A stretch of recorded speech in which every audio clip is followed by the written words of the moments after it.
Welcome back to another Deeper Dig conversation series. This is episode 44. We're here with Michael Sneed, and we're in LA, California. How you doing, bro?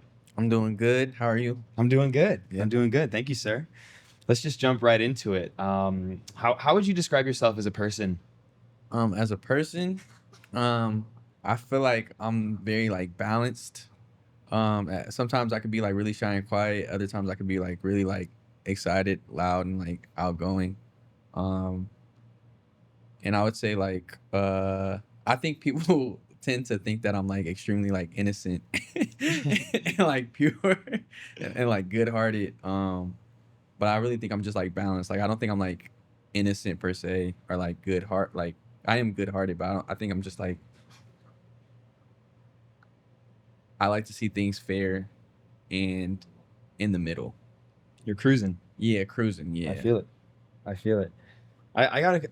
I'm kind of interested in sort of like your movement from city to city and kind of like the places that you take inspiration from. I know you went away to school for a few years and then eventually you came back home and like things were different. Can you talk about like the differences and like what it was like to sort of become more of a responsible adult and then come home to like just a different year or Yeah. whatever, like just years later? Like for me, I moved out of my parents' home quite a few years ago, and anytime I like miss a few months or like just miss a good chunk of time without like going back to the house and visiting, there's always something different, like somebody cut a Yeah. tree down or like the family down the block moved out or whatever. What was that kind of like? What was that experience like for you? I think cause I moved to DC, I came back probably like 2018. Yeah, 2018, maybe latest 2019, but I'm pretty sure it's 2018. Um, I just remember like my peers. The crazy thing is, not much changed at first. Besides, like I think, like gentrification started like really like hitting hard, but like I feel like the people didn't change as much, and that was a bigger shock to me than anything because I feel like I had changed like drastically, Mm, like my perspective on like on life and like relationships and like accountability had changed so drastically. So to see everyone still kind of like where they were in like middle school and like high school, like perspective wise, I think shocked me more than anything. And then I think over time while I was home, I would come to LA a lot and I would go back. Um and that's when like I really noticed like the effects of gentrification, like seeing like all the people like houseless, and seeing all the tents, especially on like East 14th, in the 80s. I think like that was like the biggest shock, and just like noticing like that like wasn't a thing anywhere else. I think actually that's really the biggest thing. It was going somewhere else and then coming back and realizing like, oh, this ain't normal. Like how we live in the Bay is not normal. Like it doesn't have like it's not that anywhere else yeah, like in the country. and just seeing people that are like that look different or whatever being in spots that you wouldn't expect them. Yeah. Yeah, it's interesting to see. um Let's talk a little bit about your creative process. You just kind of showed us some stuff. Some you teased us some Yeah. stuff that you've been working on. What does that kind of look like for you? Is it different every day, or is there like something that you start out with that like really puts you in that zone, in that flow? I think it's I think it for the most part is different every day. I think the thing that um like when I first started making music, I read a lot. Um and I think that affected my writing process a lot and like what I talked about. And I have like a high intake of like cartoons. um and I think with the last project I did, I wasn't reading as much as I should. And I was watching a lot of wrestling. So I think you hear like the machismo in the project, and I think you hear like the pure energy. It's less like uh it's less introspection um, and more observation and energy and like toughness on the last project, which was new. And I think now like the creative process, I'm getting back to like reading like every day, um, and journaling and writing, like noticing like we've become like so like dependent on like our devices and typing, and like eventually if we become too dependent on that, we'll lose like the skill of like being able to write completely. Just like I feel like most people like our age, like I don't know how to write in cursive, and I feel like most of our like peers don't know how to write in cursive and may not know how to read cursive. Yeah. So like me being just like conscious of that, being like, okay, I need to write every day, I need to read every day. um and I think learning how to be so observational on the last project, and regaining the skill of being able to be like introspective and allowing like what I read and like what I watch to kind of like guide what I write, has like balanced things out to where it's like on this project, um or like the new music is like me telling stories, like in combining like my personal experience with what I see in the world and being able to have like um uh I think unbiased critiques Hmm. of like the things that are happening specifically in the Bay Area, but in the world. So I don't know if that answered your question, my No, bad, for but sure, for sure. I those new songs that you sort of teased were awesome, and I kind of had this like feeling of like, oh man, I would love to play this for my parents, and that's yeah. kind of we were talking about how like that's kind of my gauge on like timelessness. Mm-hmm. Can you talk a little bit about like the dynamic that you have between your family and friends? I know you've talked about saying that you've got a cousin that's like that's super. Uh, like honest with you, like, yo, I Yeah. like this, yo, I don't like this, Yeah. or whatever. What's it like sort of like playing your music for your family, and kind of like how does that feel? Um, I think so. I've always like that cousin you're talking about. I've always like we started making music around the same time. So like I've always had him to kind of like lean on of like what's cool or not. And he's a year younger than me, which is not a lot, but it's still good enough to be like, yo, Yeah. is this tight or am I unk? Yeah. And he'll like be honest, like he's like probably like the most brutally honest with me of like this shit is like trash or this is like really really cool. But like the music I'm making now is music that I've always wanted to make. It's like the music that I was raised on. Um Very like Jimmy Jam, Terry Lewis inspired, very like Stevie Wonder, Quincy, Prince, Mike inspired. And I've always been shy and embarrassed about like playing my music for my parents. Hmm. Specifically because I think my mom is like really really critical of like she's a Virgo. Like so anybody that has a Virgo mom, I think will understand like they're just like super critical and just want you to be the best, and expect nothing less. And they have a very like specific vision of like what they like think the best is. And they don't think it's subjective at all. It's like they think that's like an objective. It's either black or white. Like Yeah, it's there's either no in black or white. between. There's no gray area. Yeah, so like now the music I'm making, which is music again, music that I've been trying to make forever, I think is like palatable to her ears and like what she feels. So it's like I haven't played her anything yet, but I played my dad's stuff. My dad was like, "Whoa, this shit is like crazy. It like reminds me of like Prince. It reminds me of like Michael Jackson, like New Edition." So like I think now I can be like less shy about like my music around them. And why is that? Is it that you're just maturing? Is it that you're just older now? Is it that you understand things better?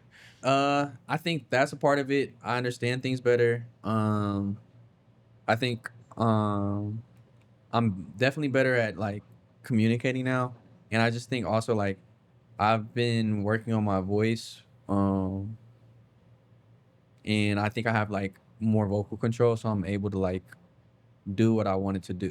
Like I'm infatuated with like New Edition and Michael, and specifically like them as like kids, and it's hard to get that high. Like my voice is naturally high, but it's hard to get that high and sound like a child, like naturally. And like we have tools now, like Speed and stuff, to get that high. But which I play around with Speed, but I want to be able to get there naturally. Um, and I think I've just been able to start like to do that. Like, and I want to be able to get low. That was actually the biggest problem for me was I was never able to get low at all. Mm. And like my voice has matured out to where I can finally start hitting like low notes. Um, so yeah. Makes a lot of sense. Let's also talk about your outward appearance. I know that that's kind of like obviously something that you think about, Yeah. that you take pride in. Your visuals are sick. Thank you. But I've noticed like a couple things in particular. I've noticed that you do like to play around with color, especially in the clothes that you wear. And then I've also noticed that like you take this inspiration between like street and prep sometimes. Yeah. And I seen like sometimes you'll be rocking like all jeans or whatever, like a big jean jacket, but you'll have like a V-neck sweater under it or do something like that. So it's like it kind of has this vibe of like yeah, like I'm street level right now, but like I could pull up on anybody anywhere, Yeah. kind of thing, and like be presentable. Is that, and then you talk a lot about like, you know, being at school, being at church, being at this, you know, family functions or whatever. Is that kind of what inspired kind of the duality of those things? Nah, yeah, that's right on the money. I feel like because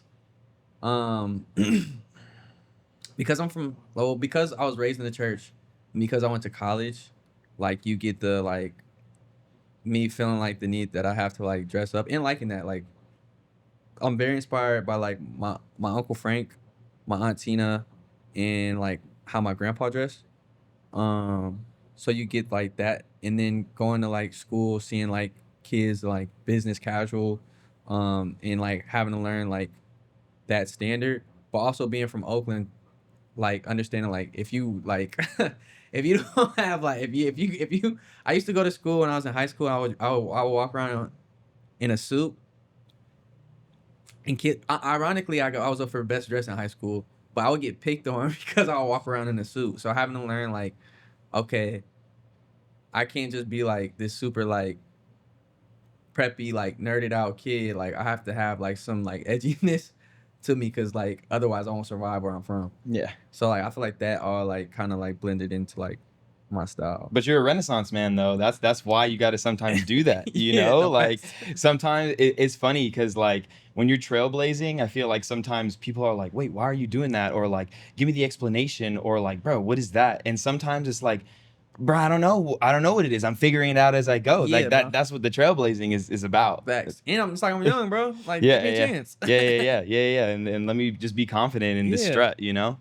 That's good vibes. Let's talk a little bit about the Cadence Festival.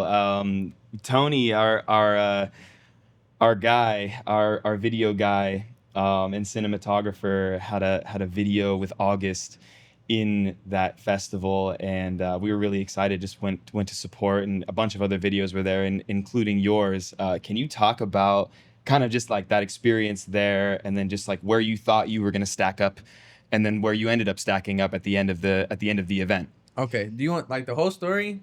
Is like me and Eric, we were out here. What were we out here for? We were shooting the. What were we doing out here? We were working on the video for Blend, and we were doing something else. I can't remember what the other thing was, but I remember we were editing. I think we were editing Blend, and we drove down the day of the festival. We weren't sure we were gonna go. I dropped Eric off at home. He stays in Vallejo, and I had to drive all the way back to Oakland. So he calls me, or maybe he texts me, and he's like, "Hey, I'm actually gonna pull up," because we didn't think we were gonna win. Like we were like for sure like we were gonna lose. So he's like, "Hey, I think I'm about to pull up," and I was like, "All right, well if you're going, I'm gonna go." And I think Kev was going anyways. I think he might have even had to work the event. But we knew Kev was gonna be there anyways. So we pulled up. You weren't even sure about going. No, we weren't even sure about going. We literally had just got back from LA, like probably like an hour or two before the festival. I wanted to take a nap, to be honest with you. So we pulled up, and we saw all the competition, and we were just like, okay, yeah, we're definitely not going to win. Just because all the videos were so good, and like we were just like, ours just wasn't up to par in our minds. But we ended up winning. I was definitely like surprised. Eric, I think, was surprised too. but it also showed us like one, we are harder on ourselves than anyone else. Um, and we may have a little bit of imposter syndrome, but it also showed us like, okay, we're on the right path, and if we keep like sticking it out and doing what we're doing, like we'll eventually like be able to like really, really, really like leave behind like a solid legacy. Yeah. Can you talk a little bit about the Dropbox moment that you had recently with all the homies? Yeah, so um that was cool. Cass is in rollout mode. He's in New York and I'm out here. So like we've been like he's been like just calling me and texting me ideas, and we've been going back and forth um working on his project. He'll like ask me like, "Is this cool?" And I'm like, "Yeah, this is cool. Is this not cool? Yeah, I don't know about this one." Um and he'll ask me like for melody ideas for hooks sometimes. And that's really the extent of like the working relationship. Like we're best friends, so like anything he needs, like I got him.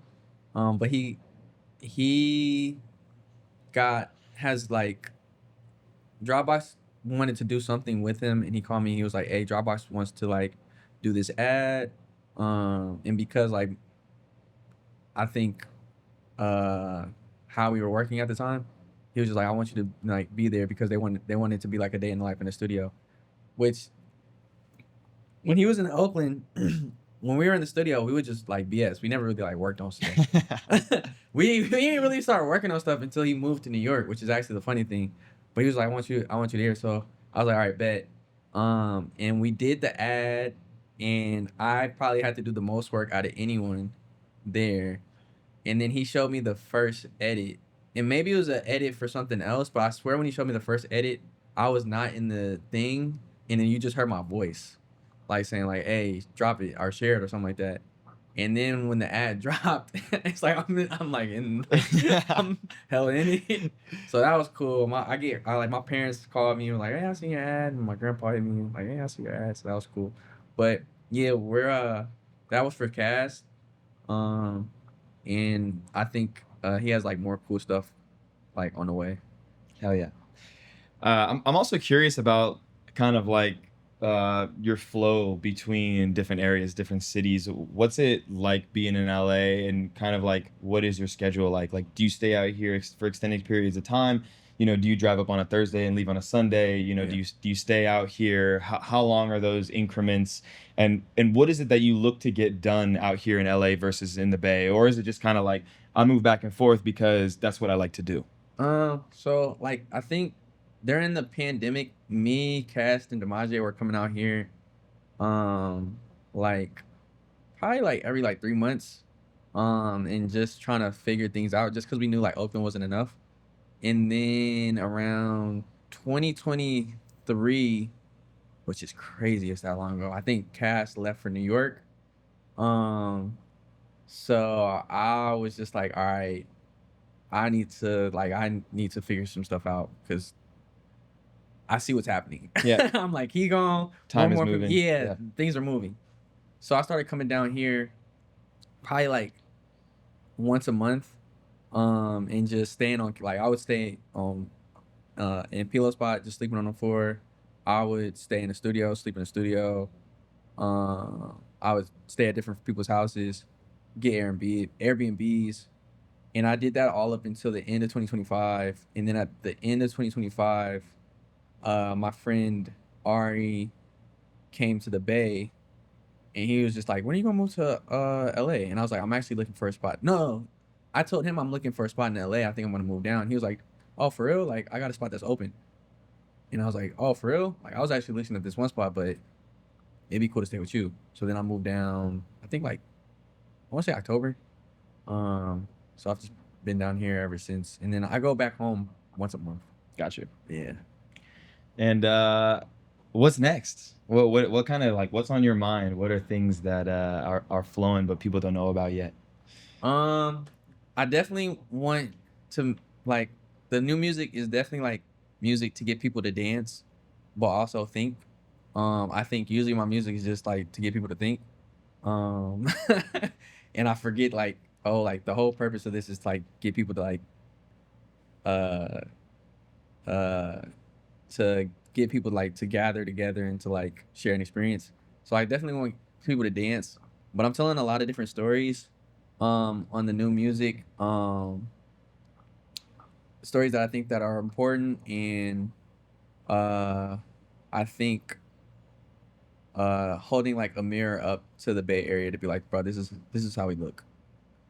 Um and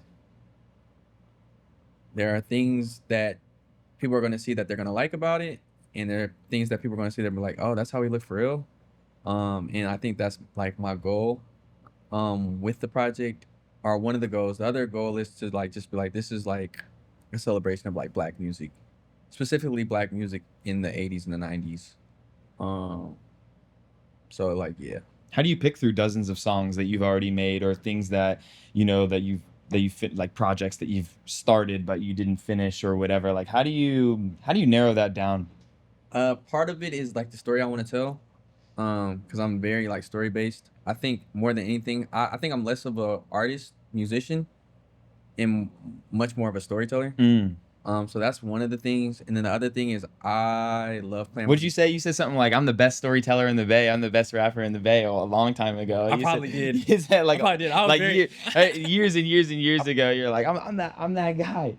Hell yeah. you know what? I probably said I'm the best performer in the band. I had a big ego, but No, but when it goes back to like that trailblazing thing and just like believing in yourself and stuff, like it may sound ridiculous and it's like something you can laugh about, but yeah, it's a serious matter, and it's yeah. not actually like something to be laughed at. Like it's true, you know. So That's it, that's but one thing I'm getting back to too. Like in my room, I have like written all on the walls on post-it notes. I might start doing it in here too. They might get mad at me though. But in my room, like I have like, I am the greatest. I am magical. Like I'm gonna do this. I'm gonna do that. you are Just what you like, believe. yeah, you are what you believe. Just Yeah. because I had that like when I was in high school and like as like my early 20s. Like I really had that, and I think you could hear that in how ambitious the music was. Yeah. So like I'm trying to like, I want to get that back of just being like, you're great. And if you believe you're great, other people believe you're great. Yep. And if people believe you're great, it'll inspire them to be great. Yep. But going back to the question, that's one of the things. And the other thing is like, I just try to play my music for enough people as possible and get their like opinion, and see what moves them and what doesn't.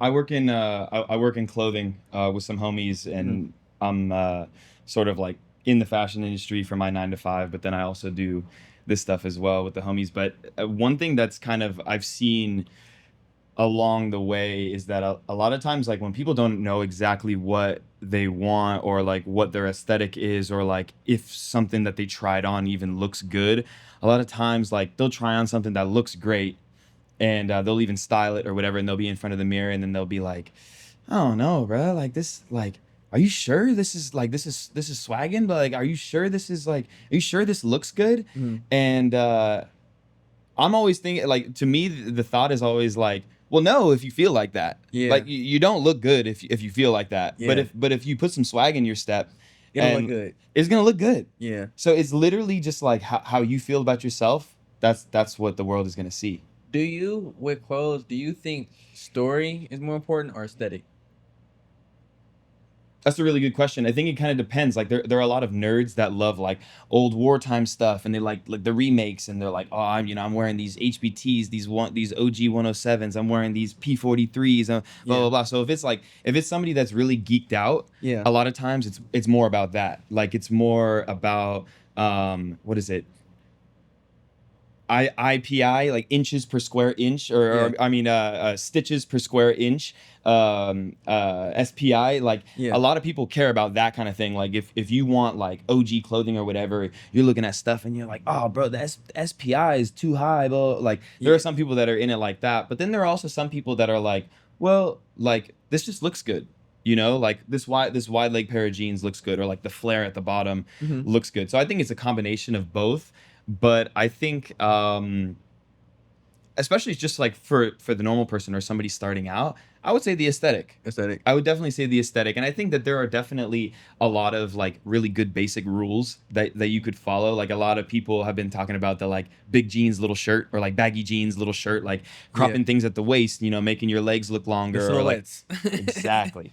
Exactly. So I think it matters, but I think it kind of depends on like who you are, where you, like what you're doing. If you're just somebody that's just trying to elevate what you're doing, then it's like, cool, get this, that looks great on you, Mm. whatever. But if it's somebody that's like deeper into it, or they want something that has a little bit more lore or history behind it, then a lot of times they go back to like vintage stuff. And especially where we're at in California, there's a lot of like Western wear, and Mm. there's a lot of you know, old military stuff, and you know, Levi's is from San Francisco, and so like the denim on denim is like something that's really really like out here in California. Like you Mm. go to other places and people wear denim on denim, but not quite like they do here. Like Mhm. last night I was rocking a pair of jeans, a denim shirt, and a denim jacket over it, and that's just kind of like, I don't know, that's the vibe. That's how I always just like been running it. So I don't know if that answers your question, but I would say it kind of depends on who the person is. But if it's more of just like they're starting out and they're trying to build it, I would say the silhouette and the aesthetic Okay. Okay. Okay. for sure. But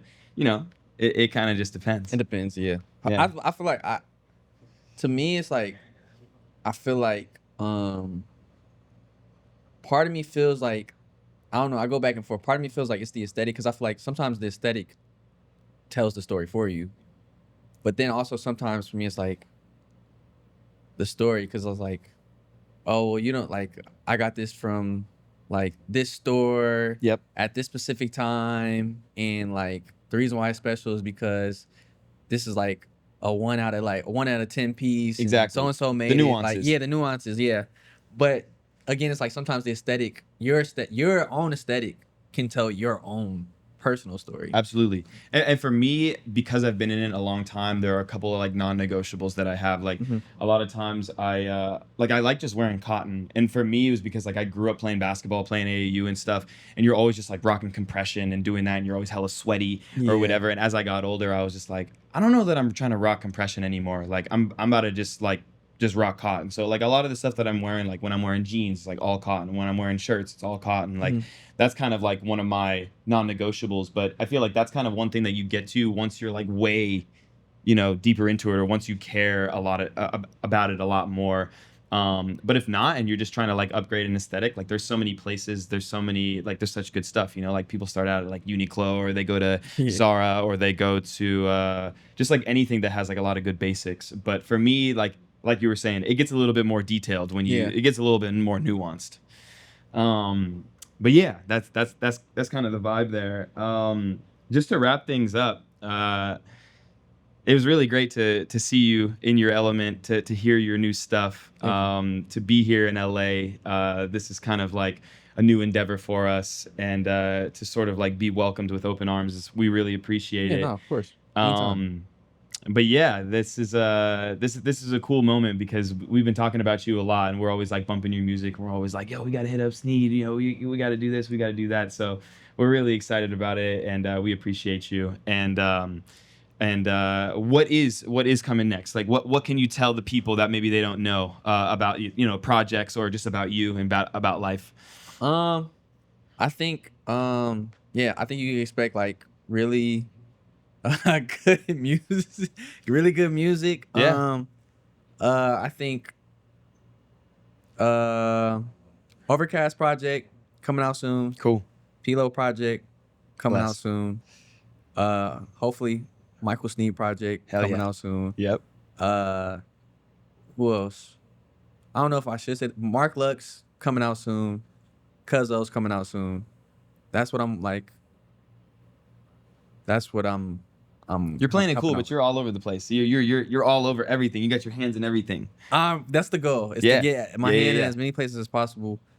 Just because I want to see like I just want to see the people that I like and that I love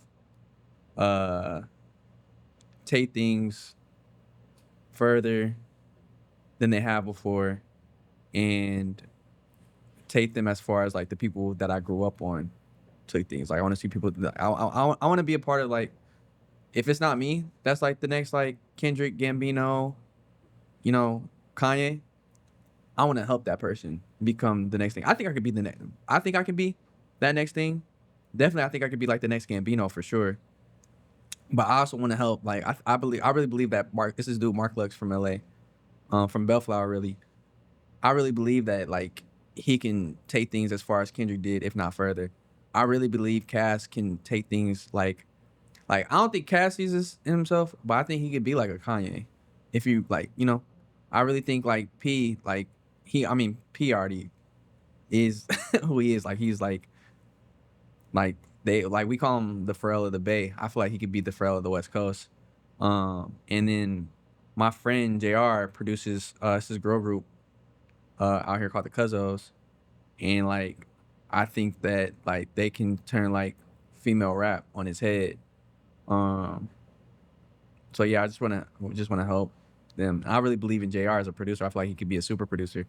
So yeah, just Don't you worry, bro. You're already in that if you know category, and you're just building from there. thank you. Yeah, hell yeah, hell yeah. Just to wrap it up, Mr. Sneed here is an educated stand-up guy, putting on for the Bay, but is really out here just to show who he is and to show that things are looking up. So really appreciate you, Thank bro. you. Cheers. Back against the wall, me against the wall. Tryna find a time, tryna find the words. Lost my train of thought, cause I was thinking about your girl. Try to trim my thoughts to start thinking about your